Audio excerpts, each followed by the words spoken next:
केंद्रीय मंत्री ज्योतिरादित्य सिंधिया ने आज निर्माणाधीन वेस्टर्न बाईपास का निरीक्षण किया। इस दौरान उन्होंने निर्माण एजेंसी और संबंधित अधिकारियों के साथ बैठकर जरूरी दिशा निर्देश दिए। करीब 1374 करोड़ की लागत से बन रहा यह बाईपास शहर की कनेक्टिविटी को नई रफ्तार देने वाला माना जा रहा है। देखिए हमारी इस पूरी रिपोर्ट में। दरअसल शहर की कनेक्टिविटी को मजबूत करने के लिए पश्चिमी क्षेत्र को विकसित किया जा रहा है। इसी कड़ी में 1374 करोड़ रुपए की लागत से लगभग 29 किलोमीटर लंबा वेस्टर्न बाईपास तेजी से तैयार किया जा रहा है।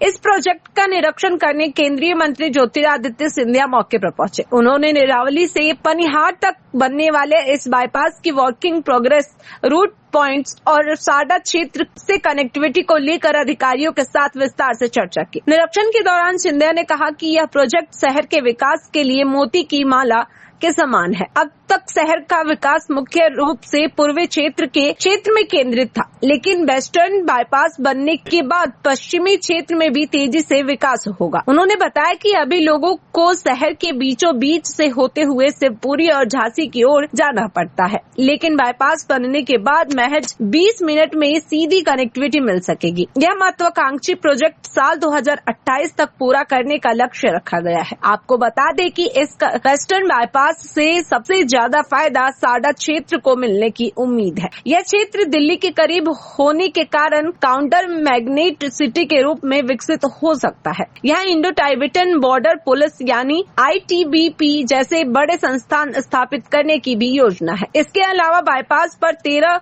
अंडरपास बनाए जाएंगे, जिससे क्षेत्रीय वन्य जीवों के आवागमन में भी सुविधा होगी। केंद्रीय मंत्री ने यह भी संकेत दिए कि भविष्य में इसी क्षेत्र में टैकोकॉम मैन्युफैक्चरिंग जोन TMG स्थापित करने की योजना पर काम किया जा रहा है, जिससे औद्योगिक विकास और रोजगार के नए अवसर पैदा होंगे। कुल मिलाकर वेस्टर्न बाईपास परियोजना शहर के इंफ्रास्ट्रक्चर और आर्थिक विकास के लिए एक बड़ा कदम मानी जा रही है। अब निगाहें इस बात पर हैं कि तय समय सीमा 2028 तक यह प्रोजेक्ट कितनी तेजी से पूरा होता है। एक बहुत महत्वपूर्ण दिवस है। मैं आज के दिवस पर प्रधानमंत्री नरेंद्र मोदी जी को, हमारे भूतल पर्यावरण विकास मंत्री आदरणीय नितिन गडकरी जी को और हमारे मुख्यमंत्री मोहन यादव जी को तहे दिल से धन्यवाद देना चाहता हूँ।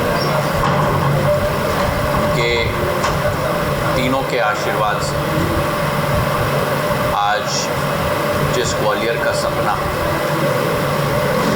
हमने देखा था, जिस ग्वालियर का विकास और प्रगति की कल्पना हमने की थी, वो आज धरातल पर उतर रही है। जहाँ एक तरफ ग्वालियर का एयरपोर्ट 700 करोड़ का बन चुका है, विश्व स्तरीय है, और आप लोगों को मैंने सूचित भी किया था कि 4 मई से जो इंडिगो ने अपने फ़्लाइट्स दिल्ली ग्वालियर के कम किए थे, अब आकाशा एयरलाइन 4 तारीख से वो दिल्ली ग्वालियर की फ़्लाइट की पूर्णता करने जा रही है। ग्वालियर की निरंतर कनेक्टिविटी दिल्ली के साथ, मुंबई के साथ, बंगलुरु के साथ, और आने वाले दिनों में हम लोग दूसरे शहरों के साथ भी हम लोग कोशिश कर रहे हैं। वहीं ग्वालियर का रेलवे स्टेशन, जिसका निरीक्षण भी आज मैं करने जा रहा हूँ, तीव्र गति से कार्य वहाँ चल रहा है और हमारा अनुमान है कि अगले 4-5 महीने में ग्वालियर स्टेशन भी 500 करोड़ का तैयार हो जाएगा, जिसका डिज़ाइन तत्कालीन रेल मंत्री पीयूष गोयल जी के साथ मैंने स्वयं बैठकर तय किया था।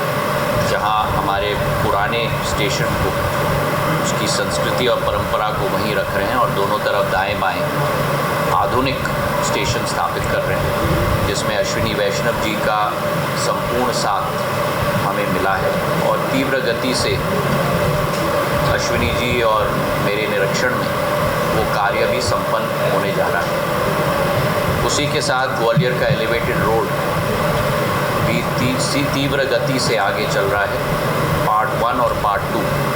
ये पहला शहर होगा शायद मध्य प्रदेश में नहीं, लेकिन शायद पूरे देश में, जहां शहर के अंदर 23 किलोमीटर का एक एलिवेटेड रोड स्थापित हो रहा है 1400 करोड़ रुपए का। तो ये जैसे हमारे हृदय के अंदर अनेक आर्टरी होती हैं, ये ग्वालियर की मेन आर्टरी बनने जा रही है, जहाँ ट्रैफिक, दुर्व्यवस्था की जितनी हमारी कठिनाई